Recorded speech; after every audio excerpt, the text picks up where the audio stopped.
Libertad de prensa no es solo poder hablar de lo que uno quiere hablar. Es poder hacerlo sin represalias ni hostigamientos.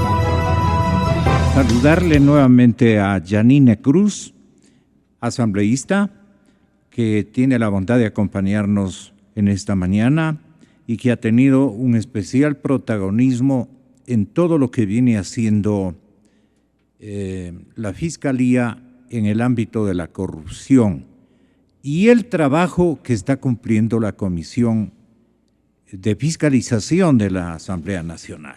Ahora, usted podría, señor asambleísta, en su condición de fiscalizadora constitucional, usted es la fiscalizadora constitucional, tal vez advertir algunas circunstancias o solicitarle algún tipo de informe al señor Anderson.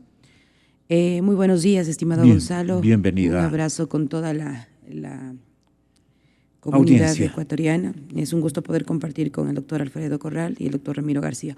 Bueno, primero hay que iniciar señalando algo. Las indagaciones fiscales iniciaron el 19 de mayo y a nosotros nos sorprenden el 2 de junio. Tenían los nombres y tenían por, respeto al pueblo ecuatoriano, llegar a un acuerdo público como se dio en estos días pues en el vecino país de Perú. ¿Por qué tenemos tanto miedo de mostrar, obviamente, todos esos exámenes con responsabilidad? Y considero oportuno, por ejemplo, que la Comisión de Fiscalización sabía que este tema de Odebrecht empezó en el año 2015. Y mire usted, el ex fiscal Chiriboga tenía la responsabilidad en este caso de dar las investigaciones, que dicho los ecuatorianos recordamos que él se comprometió a realizar las mismas, pero no ha pasado absolutamente nada. Y mire, yo voy a ser muy crítica. A veces se quiere montar algunos puntos claves para desviar, como por ejemplo el tema del Metro de Quito. Si hay que hacer las investigaciones, pues se las deben que realizar. Pero veo que hay por parte de la comisión y de algunos asambleístas, que el propio Correa dijo que hay un grupo de asambleístas que representan aún la continuidad del proyecto de la Revolución Ciudadana, pues quienes quieren encubrir los 10 años de corrupción de este gobierno. Cuando escuchamos, por ejemplo, a una comisión de fiscalización que no ha hecho absolutamente nada, ahora sí tratamos un poco de demostrar que queremos luchar con la corrupción. Habían antecedentes, por ejemplo, del tema de la Ruta Viva. ¿Qué hizo la presidenta? Habían un sinnúmero de denuncias desde años atrás de varios investigadores, periodistas, porque aquí hay que recordar, la fiscalización es netamente de la parte de los ciudadanos. Nunca se dio paso a procesos de fiscalización real, porque jamás ellos iban a ir en contra del propio presidente, expresidente Correa, y también pues en contra de Usted insinúa de su que el binomio, partido de gobierno y que la bancada de Alianza País, de alguna manera, se tomó la comisión de fiscalización precisamente para evitar un trabajo más fecundo y resultados más óptimos de lo que el pueblo ecuatoriano les encarga. Claro que sí. Fiscalizar y legislar, fiscalizar y legislar. La primera obligación se la olvidó a plenitud a la señora presidenta de la comisión, María José Carrión. Sí, y eso fue un proyecto bien montado y establecido donde tiene la potestad de manejar todos los poderes del Estado. Y hay que preguntarse, ¿Quién tiene esa potestad? El Ejecutivo tenía. Ah, claro. La Constitución le da pues todas las condiciones para que él pueda meter la mano, a la justicia, a los órganos de control. Y hay que repensar y también cuestionarse cómo es posible, por ejemplo, que el asesor personal del expresidente Correa hoy esté al frente de la Fiscalía. Queremos ver cuál va a ser el mecanismo que él va a demostrar a los ecuatorianos para ver si realmente quieren combatir la corrupción. Habían denuncias presentadas en la Contraloría, inclusive ya con responsabilidad penal, en el caso, por ejemplo, de Nilsen Arias, una persona muy cercana al vicepresidente Glass. ¿Qué pasó con el exfiscal? Archivaron porque es difícil entender que ellos mismos pues se puedan cuestionar y se puedan sentenciar. Entonces no se puede entender cómo, después de 10 años, y gracias a las investigaciones de Brasil, y gracias a las investigaciones de la policía de Andorra, se descubren estos hechos bochornosos. ¿Y qué han hecho? Entonces, es un tema que a nosotros sí nos preocupa, pero sobre todo, es importante decirle a todos los ecuatorianos que cuidado nos confiemos en la agenda que ellos han marcado para, entre comillas, decir que van a luchar por la corrupción. Y nosotros, como un órgano de fiscalización, tenemos todas las herramientas para llamar a un juicio político a quien tiene que responder. ¿Cómo nota usted la diligencia cumplida por la señora doctora Tania Moreno? Sorprendente, sorpresiva, extraña, necesaria, indispensable. ¿Usted qué habría dispuesto, por ejemplo, desde la Contraloría y qué debía haber dispuesto el señor fiscal titular? Bienvenido, señor doctor. Muchas gracias por la invitación. Un saludo muy especial a la asambleísta Janina Cruz y al doctor Ramiro García, presidente del Colegio de Abogados. Ustedes escuchan al doctor Alfredo Corral, excontralor general del Estado, oyentes. Y por supuesto a la numerosa audiencia de Radio Democracia.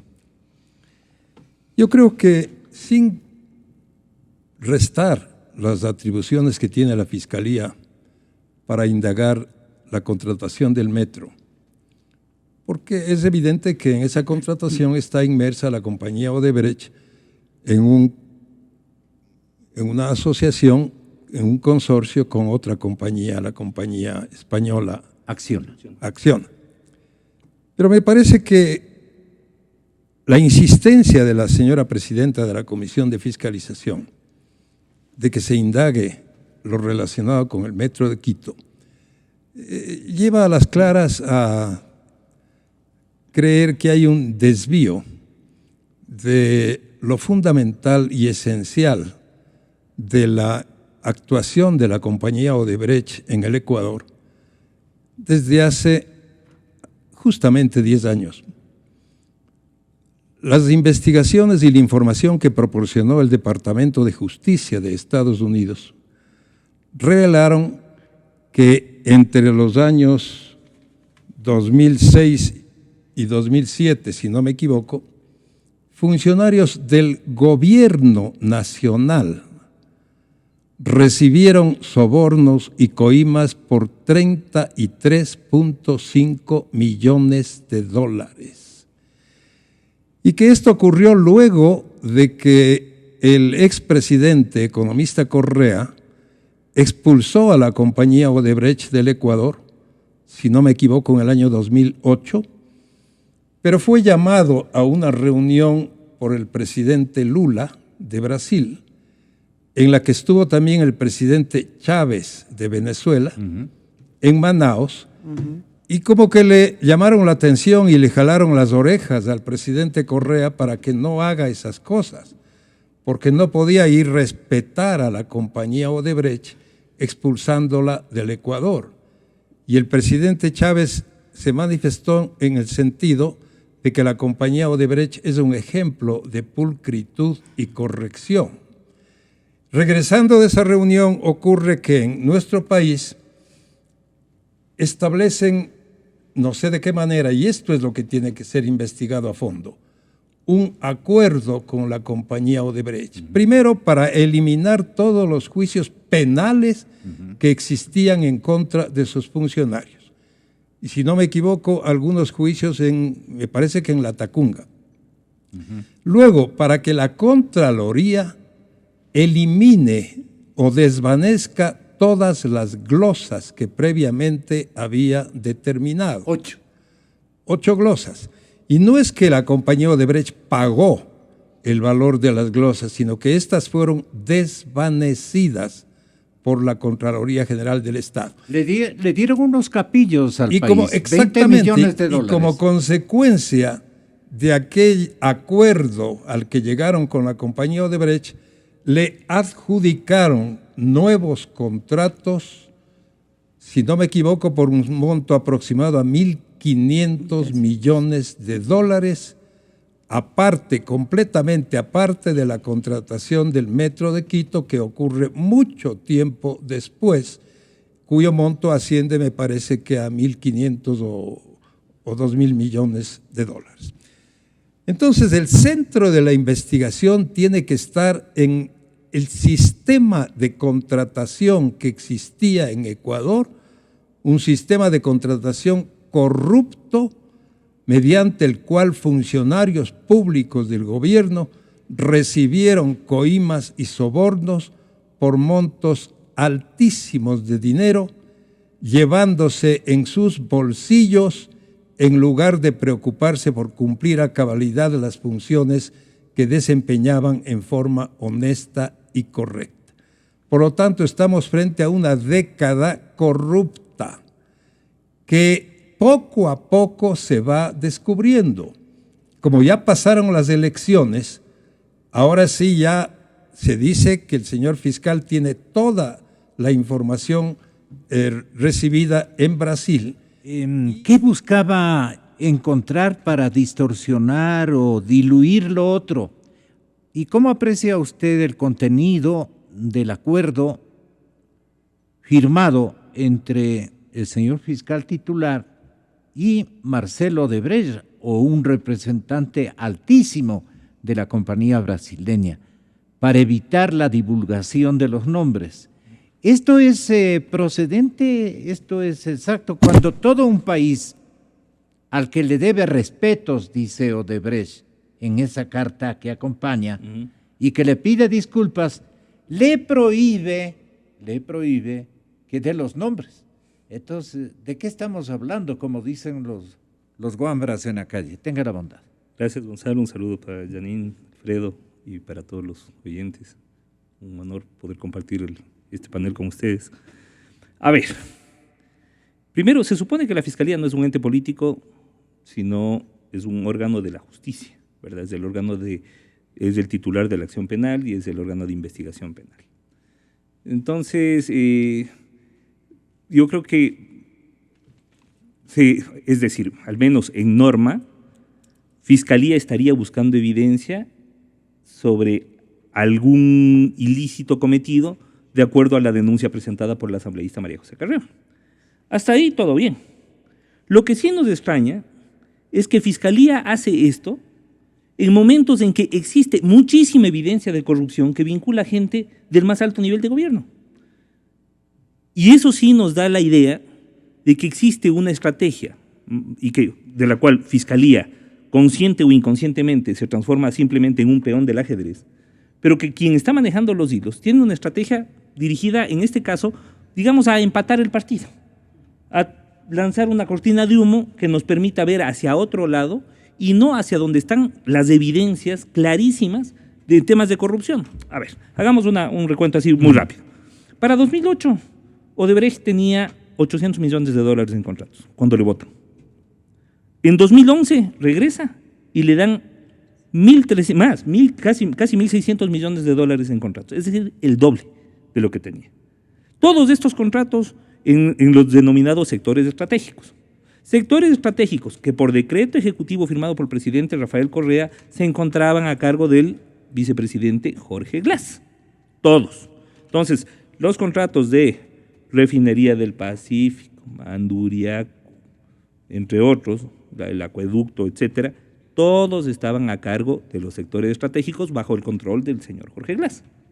Resulta que le encuentran 13, mejor dicho, no es que le encuentran, Odebrecht reconoce haber entregado al tío del señor Jorge Glass 13 millones de dólares, 5 millones en transferencias y 8 millones de dólares en efectivo. Pero vamos a los 13 millones que Odebrecht dice que pagó al tío del señor Glass.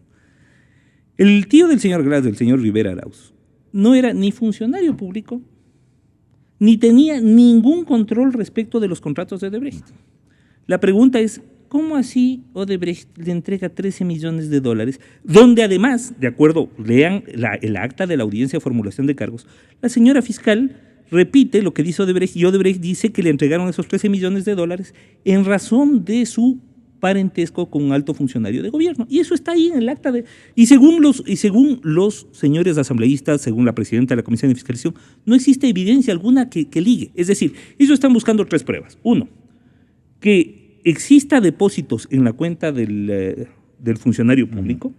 2, que haya entregado factura por la coima, y 3, que lo haya hecho ante notario. Mientras eso no pase, no existe actos de corrupción. O sea, con todo respeto, estamos en horario familiar. ¿Puedo decir una cosita? No están viendo la cara de pendejos. Así de sencillo. No están viendo la cara de tontos a todos. Temas más que evidentes. O sea, aquí está claro que se le está queriendo endosar toda la culpa Hay y meter preso. un ejercicio de subestimar también. Pero por favor, nos están subestimando a todos, pues. Están subestimando la inteligencia de la ciudadanía. O sea, aquí se le está tratando de echar toda la culpa al sacristán que cogía la plata y no al cura que vendía las indulgencias. Eso es lo que están haciendo. Entonces, bueno, a ver, o sea, yo creo que ya es hora de decir basta. Y basta de estos distractores. Perdone, doctor, ¿usted tiene alguna inquietud con respecto a la diligencia cumplida por la Fiscalía ante la empresa Metro? Vea, que les allanen a ellos y que allanen todo lo que quieran. Porque lo tengo en línea y yo quisiera rescatar también de parte a mí me pareció hasta gracioso la forma en que los recibieron, porque además pasaron ahí las tomas, donde les entregaron, solo les faltó sentarse a tomar cafecito y creo que hasta les invitaron a algún café. Les entregaron toda la información que quisieron, todo lo que pidieron. Bueno, es decir, fue una diligencia y yo creo que para la Fiscalía... Tenía que descansar 13 pisos. Sí, por supuesto. Y qué bien que un poquito de ejercicio no nos cae mal a todos. Yo creo que usted va a tener que apagar los ascensores cuando nos invite. Eso nos va a mejorar. Subirse unos 26. Por día, pero... Bueno, el asunto, digamos, insisto, el asunto es que esta diligencia no está basada en ningún documento entregado por la empresa Odebrecht. Está basada en la denuncia presentada por la asambleísta María José Carrión, presidenta de la Comisión de Fiscalización actual y de los últimos 2 años, que no ha hecho absolutamente nada en los temas ni de refinería de Esmeraldas, ni de Odebrecht, ni de refinería del Pacífico, ni de Petrochina, ni de intermediación petrolera. Todos esos temas se los han pasado por las galletas durante 3 años. Y ahora dicen, hemos descubierto algo. El alcalde compró la casa al contado. Bueno, primera cosa, comprar una casa al contado, hasta donde yo tengo entendido, y como abogado, no es ilegal, para empezar. Segundo, por favor, díganos si es que el origen de esa plata fue ilegal. Y si es que es así, procesenle penalmente. Y si es que hay temas de Odebrecht en el metro, que, ojo, además, hay que tomar en cuenta que el 70 u 80% del proceso contractual lo manejó la administración del alcalde Barrera. Entonces, bueno, vamos a ver, si es que alguien cogió plata, que nos digan quién. Pero empecemos por lo que tenemos, pues. La empresa Odebrecht, ayer, aparte de la disculpa, nos dice clarito, en otras palabras, a nosotros ya no nos molesten, no nos pidan más información, porque toda la información la hemos entregado al fiscal. El fiscal tiene todo. Entonces, si el fiscal tiene la lista de todas las personas que han cobrado, pero además, ojo, cuidado con el testaferrismo. Porque no es que, o sea, ningún presidente o vicepresidente, ningún ministro es tan tonto, bueno, hay algunos pocos que sí, pero normalmente no, que van y piden la plata directamente, siempre mandan a un mensajero. Entonces, ojo, lo que vamos a ver en esta lista de Odebrecht es una lista de recaderos, de mensajeros, una lista de testaferros. Y claro, la pregunta es, ¿cómo se liga el testaferro a la otra persona? Primero, el testaferro es aquella persona que no tiene ninguna función pública, o teniendo la función pública, no tiene ningún control respecto de los contratos, ¿verdad? Y sin embargo recibe una cantidad, sin embargo recibe una cantidad enorme de plata a nombre de otra persona que sí es funcionario y que sí tiene el control sobre los contratos. Entonces es cuestión de establecer la ligazón, la relación entre el testaferro y la persona para la cual iba la plata. Que no nos vengan a decir que el mensajero era el que recibía la plata y el que se tragaba la plata y que eso no se repartía. Perdóname, eso es vernos la cara de tontos. Así que, por favor, el señor fiscal ahorita ya tiene la cuenta del señor Rivera, a la cual le transfirieron $5 millones. Entonces, quisiéramos saber, por favor, de esa cuenta, ¿a qué transferencias o qué pagos hicieron? Eso nos gustaría saber. Tenga la gentileza, todo lo que quiera usted establecer y decirnos. Bueno, primero señalar algo, que no solamente deberíamos centrarnos en el tema de Odebrecht, sino en otras ¿Y usted contratos. Está indagando otros ámbitos? Por ejemplo, el caso Caminosca, que ya ha sido conocido por muchos, inclusive políticos, activistas y periodistas. Resulta que cuando uno, Caminosca. uno hace la investigación del caso, encontramos que hay dos nombres y justamente hay una parte de este litigio internacional donde se habla de una persona llamada Vidrio, hay un nickname y luego aparece Jorge Glass. No se puede un tema tan delicado convertirlo en una burla. Tras esa ironía, perdóneme que le diga, hay muchos ecuatorianos sin una plaza de trabajo. No se ha dado las garantías ni siquiera a la educación y vienen y hablan de la manera tan irresponsable comparando una lista con una lista de Supermaxi. Y claro, el típico discurso de tratarse de ir con la banca, pero viven mejor que banqueros. Y segundo término, tiene que responder el vicepresidente Glass por la única razón que hay el decreto 15 firmado por el expresidente Correa, donde se le da en el artículo 2 justamente el control y supervisar los sectores estratégicos. Y que no hay pruebas, se presentó en la Fiscalía este litigio internacional. Es por eso que nosotros vamos a requerir la presencia del vicepresidente en la Asamblea para poder entender y que él justifique cómo es posible que su tío tiene 13 millones de dólares. Entonces yo creo que, como decía Ramiro, no nos pueden seguir viendo la cara a los ecuatorianos y aquí tienen que responsabilizarse quienes han estado al frente de esos contratos millonarios. El tema de Odebrecht son 30 y pico millones. El tema de los contratos con Petrochina, hidroeléctricas, etcétera. Debe responder el vicepresidente Jorge Glass. Y aquí un llamado, pues, perdóneme, a la Comisión de Fiscalización. Y con el pasar de los días vamos a ver cuál es la conducta de la Asamblea Nacional por parte del oficialismo. Si va a seguir encubriéndolo al vicepresidente o si realmente vamos a combatir la corrupción. No podemos caer en un juego, perdóneme, un show trazado por el oficialismo donde se sigue. ¿Qué cree usted puede hacer el presidente Moreno ya con todos estos elementos? El presidente Moreno no ha salido para nada a defender ni a su vicepresidente, ni tampoco al otro implicado, el asambleísta Albornoz. ¿Qué significa? Ellos saben perfectamente. Y yo le voy a recordar a usted y a todos los ecuatorianos. ¿Sabe, presidente Moreno, quiénes son los verdaderos ¿Usted pecadores? cree que nos? Por supuesto. Por supuesto. Y mire, hay un audio del hermano del expresidente Correa, donde él, de hecho, se pidió que vaya a la fiscalía a comparecer. Él decía que Odebrecht ha sido una de las empresas que financió la campaña de su hermano Rafael Correa Delgado. Entonces, ya sabíamos, está el hermano del expresidente Correa señalando eso, aparece el tío del vicepresidente y quieren decirnos que realmente son inocentes. Por favor, yo creo que hay que respetar un poco más la conciencia de todos los ciudadanos. Nosotros sabemos quiénes son los que están atrás de esto y vamos a investigar para dar con los responsables. Y Majo, ¿qué papel cumple este momento en la Asamblea? Bueno, yo creo que hay asambleístas que llegaron para encubrir errores del pasado. Y ¿Una hay de ellas asambleístas es que Majo? están ahí para protegerse con la inmunidad. Y el hecho de que en estos ¿Y la 2 años expresidenta de la Asamblea? ellos sostienen un proyecto político. Ellos no defienden los intereses de los ecuatorianos. ¿Pero están con Y temor? mire, por supuesto. Por supuesto. Y mire, algo que me parece novedoso, dicen que el pez muere por su propia boca.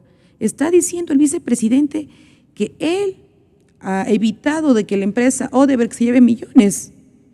Imagínese. Entonces, si él sabía del incumplimiento, ¿por qué no hizo nada? O sea, es tanta la irresponsabilidad que caen en su propio juego, ¿no? ¿Qué es lo que usted va a hacer, asambleísta? Vamos a pedir la comparecencia del vicepresidente Glass y tiene que responder, no solamente por Odebrecht, sino por otros casos que él tiene Pero que le darle van a la cara llevar los a ecuatorianos. una comisión donde ellos son mayoría. La comisión de Va a participación. haber bastante café. Si el presidente Jorge Glass ha dicho que él va obviamente a visitar la comisión de fiscalización, pues también el reto es que visite la comisión de participación ciudadana. ¿Por qué tiene que irse donde están solo los aliados y por qué no da la cara a una comisión que tiene todo el derecho de cuestionar el trabajo que viene realizando ¿Qué durante... haría usted si es que ve al frente al vicepresidente de la República en términos de acusaciones y de exhortos, más que exhortos, exigencias porque aclare qué tipo de escenarios? Bueno, primero, ¿cuál es la propuesta indecente que le hizo Marcelo Odebrecht? ¿Cuál es la propuesta Él indecente? indignó y todo. Y... Claro. Y segundo, ¿cómo es posible que estando al frente de los sectores estratégicos nunca se daba cuenta que se estaba desviando dinero para los familiares cercanos de algunos funcionarios? Entonces son situaciones que tienen que responder. Y nosotros vamos a indagar y vamos a hacer las investigaciones del caso. Aquí vamos a ver quién realmente está a favor de los ecuatorianos y quién está a favor, perdónenme, de un proyecto político que la corrupción ya se ha salpicado, y qué pena por nuestro país estar en una prensa internacional por esta clase de escándalos.